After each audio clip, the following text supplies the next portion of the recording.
अस्सलाम वालेकुम। ये आज से तकरीबन 8 साल पुरानी बात है, 2016 की। मैं एक जॉब करता था। वहाँ पे मेरी एक कुलीग थी, क्रिश्चियन फैमिली से बिलोंग करती थी। उसने एक दिन अचानक आके मेरे से अपनी पसंद का इजहार किया कि वो मुझे पसंद करती है। मेरी डिसेंट पर्सनैलिटी और मेरी सोबर बातचीत और मेरा हेल्पिंग एटीट्यूड, ये सारी चीज़ें उसको अट्रैक्ट की और उसने मुझे जो है वो अपनी पसंद का इजहार किया। ये चीज़ें बाद में उसने मुझे बताई कि उसने मुझे क्यों पसंद किया। वक्त गुजरता गया। वो हम ऑफिस में इकट्ठे होते थे, गपशप चलती थी, बातें चलती थी। तो आहिस्ता आहिस्ता वो लड़की भी मुझे पसंद आनी शुरू हो गई और मेरे दिल में एक ख्वाहिश जगी कि मैं इसको मुसलमान करके इसके साथ शादी कर लेता। मैंने डिसाइड किया कि मैं इसको प्रपोज़ करूँगा। एक दिन मैंने अपने अंदर हिम्मत पैदा की और उसको ना प्रपोज़ किया कि तुम मुसलमान हो जाओ तो मैं तुम्हारे से शादी कर लूँगा। सो उसका एक बड़ा अजीब सा रिस्पॉन्स आया कि so you want to be my boyfriend. And I was just, क्या क्या मतलब? I don't like this term. ये बॉयफ्रेंड और गर्लफ्रेंड क्या होता है? मैं इस चीज़ को पसंद नहीं करता। कहती क्यों? मैंने कहा मेरा मज़हब इस चीज़ की इजाज़त नहीं देता, लेकिन मैं विलिंग हूँ कि तुम मुसलमान हो जाओ तो मैं तुम्हारे से शादी करूँ। कहती है तुमने क्या बात की कि तुम्हारा मज़हब इस चीज़ की इजाज़त नहीं देता? यहाँ पे तुम देख लो, हमारे ऑफिस के अंदर ही देख लो, इतने सारे मुसलमान ज़्यादातर लड़के लड़कियाँ हैं और इनके रिलेशन इस तरह के बने हुए हैं। एंड शी वॉज़ राइट कि हमारे अंदर ये बहुत बुरी एक जो है रीत चल पड़ी है, जिसको हमने जहाँ से भी अडॉप्ट किया है। खैर वो एक अलग टॉपिक है। But she was right. लेकिन मैंने उसको ये कहा कि नहीं, मेरी ऐसी कोई इंटेंशन नहीं है, I just want you to be Muslim और मैं तुम्हारे साथ फिर शादी कर लूँगा। एंड इसका उसका बहुत शॉकिंग सा रिस्पॉन्स आया, जिसमें उसने कहा कि नहीं, I don't want to be a Muslim and I can be a Muslim. मैंने कहा क्यों?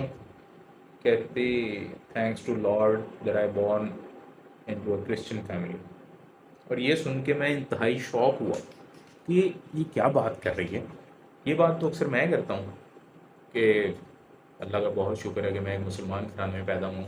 और बहुत सारे मुसलमान भी ये बात करते हैं, तकरीबन अक्सर मुसलमान ही ये बात करते हैं कि I am very thankful to God कि अल्लाह ताला ने मुझे एक मुसलमान घराने में पैदा किया है और मैं बहुत शुक्रगुजार हूँ उसका। लेकिन उसकी बात मेरे दिल में, मेरे दिमाग में बहुत ज़्यादा जो सवाल है ना वो पैदा कर गई। जो सबसे बड़ा सवाल ये आया कि अगर ये एक नॉन मुस्लिम हो के भी सेम वही बात कर रही है जो मैं एक मुसलमान होकर कर रहा हूँ, कि अल्लाह का शुक्र है कि मैं एक मुसलमान घराने में पैदा हुआ हूँ, तो क्या पता कि वो सही कह रही हो या मैं गलत हूँ। मतलब बेतहाशा सवाल मेरे जहन में घूम रहे थे कि अगर मैं भी इसी बात का शुक्र अदा कर रहा हूँ कि मैं मुसलमान घराने में पैदा हुआ हूँ और वो भी एक क्रिश्चियन घराने में पैदा होकर उसी चीज़ का शुक्र अदा कर रही है, तो हम दोनों में से एक तो गलत है।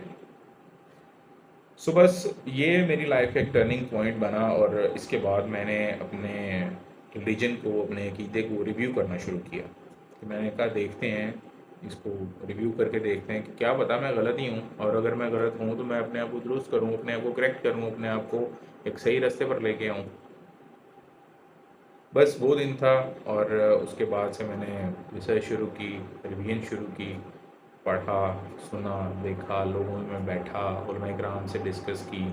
ये सारा टॉपिक मैंने बहुत सारे लोगों के साथ शेयर किया कि मेरे साथ ये हुआ है भाई, तो मैं क्या करूँ। सब ने, जो जिन जिन उलमा इकराम से मैं मिला, उन्होंने तो यही कहा कि भाई तुम ठीक रास्ते पे हो, तुम टेंशन ना लो, हम इस चीज़ की गारंटी देते हैं कि तुम ठीक रास्ते पे हो। लेकिन दैट वाज नॉट सेटिस्फैक्ट्री। तो बस फिर मेरा रुझान गया कि मैं एक दफ़ा कुरान पाक पढ़ूँ। मैंने कुरान पाक पढ़ा और उसके अंदर से मुझे बेतहाशा जवाबात मिले मेरे सवालों के, और मैं इस चीज़ पे कह लें कि कन्विंस हो गया कि I am on the right path. असल में उसके बाद मुझे प्रॉब्लम का सलूशन भी नज़र आया, बल्कि ये पता चला कि प्रॉब्लम है एक्चुअली कहाँ पे।